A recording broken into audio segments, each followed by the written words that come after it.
Bismillahirrahmanirrahim. Assalamualaikum warahmatullahi wabarakatuh. Nahmaduhu wa nasta'inu wa nastaghfiruh wa na'udzu billahi min sururi anfusina wa min sayyiati a'malina. Teman-teman ikhwani makan Allah Subhanahu wa taala. Kita semua punya program.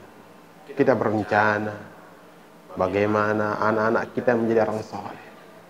Dan semua mendambakan, setiap daripada orang tua mendambakan anaknya menjadi anak-anak yang soleh, bahkan berguna bagi bangsa dan negara.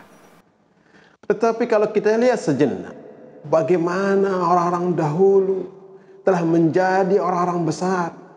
Lahirnya Abu Bakar As-Siddiq radhiyallahu anhu. Bagaimana lahirnya seorang panglima besar yang tidak pernah terkalahkan, yaitu Khalid bin Walid. Bagaimana lahirnya seorang dermawan yang punya sifat malu yang begitu tinggi, yaitu Sayyidina Utsman bin Affan. Lahirnya seorang penegak hak, Umar Al-Faruq, ini Sayyidina Umar radhiyallahu anhu. Lahirnya seorang yang punya ilmu yang begitu tinggi, yaitu adalah Ali bin Abi Thalib. Teman-teman yang akan Allah Subhanahu wa taala, kalau kita lihat sejenak, kita renungkan, kita baca sejarah mereka, ternyata mereka ini bukan lahir daripada suasana-suasana yang tidak benar. Mereka ini lahir bukan dari tongkrongan, bukan dari jalan-jalan.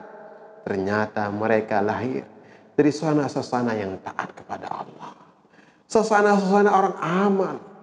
Sehingga dengan kekuatan suasana tersebut itu membentuk karakter-karakter para sahabat Nabi, membentuk orang-orang yang hebat, membentuk orang-orang yang bersiap untuk berjuang ke agamanya Allah. Dari mana lahirnya orang seperti ini? Yakni lahir daripada suasana ketaatan, yakni lahir daripada serambi-serambi Masjid Madinah Al-Munawwar. Disinilah lahir para mujahid-mujahid. Lahirnya orang-orang besar dari serambi-serambi. Maka teman-teman dengan Allah Subhanahu wa taala, tidak ada harapan untuk kita melahirkan lagi para pahlawan. Tidak ada harapan lagi kita akan melahirkan bagaimana lahirnya seorang Khalid bin Walid, seorang panglima perang yang tidak pernah terkalahkan. Tidak ada harapan lagi kita akan lahirkan bagaimana Sayyidina Umar yang begitu tegas dengan perkara yang hak.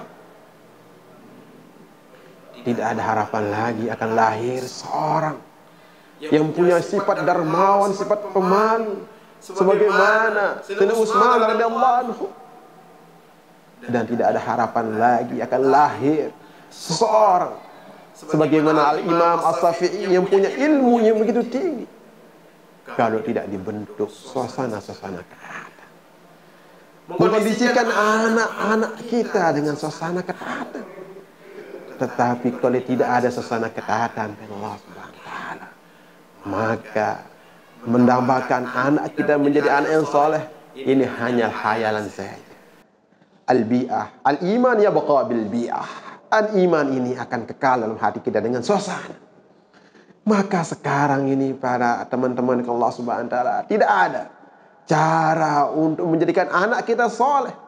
Tidak ada cara untuk anak kita menjadikan mereka menjadi orang taat kepada Allah, kecuali kita suasanakan anak kita di suasana-suasana yang taat. Dan untuk sekarang, zaman sekarang, dengan kondisi sekarang ini, tidak ada suasana yang lebih mengumpuni, yang lebih diharapkan, kecuali suasana tersebut berada dalam suasana pondok pesantren.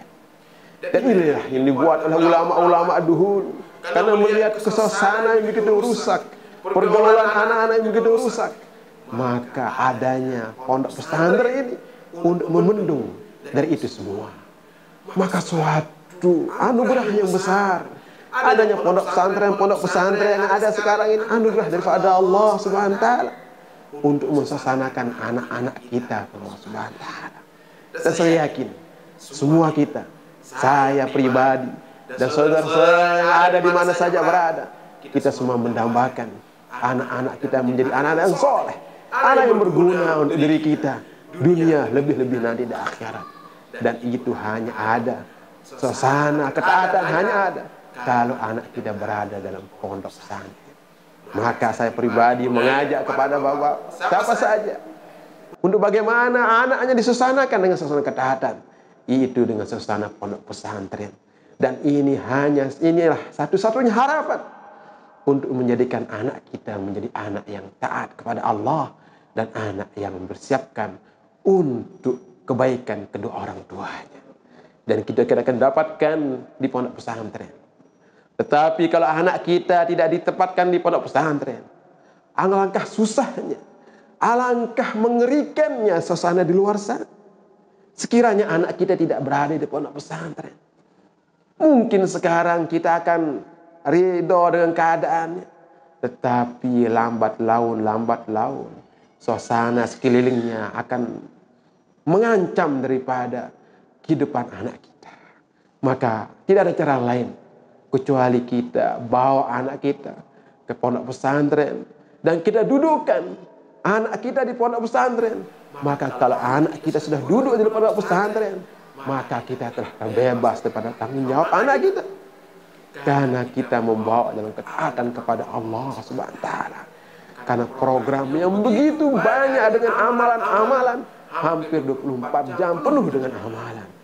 Dan saya yakin bapak-bapak dan semua teman-teman saudara yang memuliakan Allah Subhanahu wa taala tidak ingin kesusahan dalam kubur, tidak ingin kesusahan di mahsyar, tidak ingin kesusahan di sirat oleh anak-anak kita.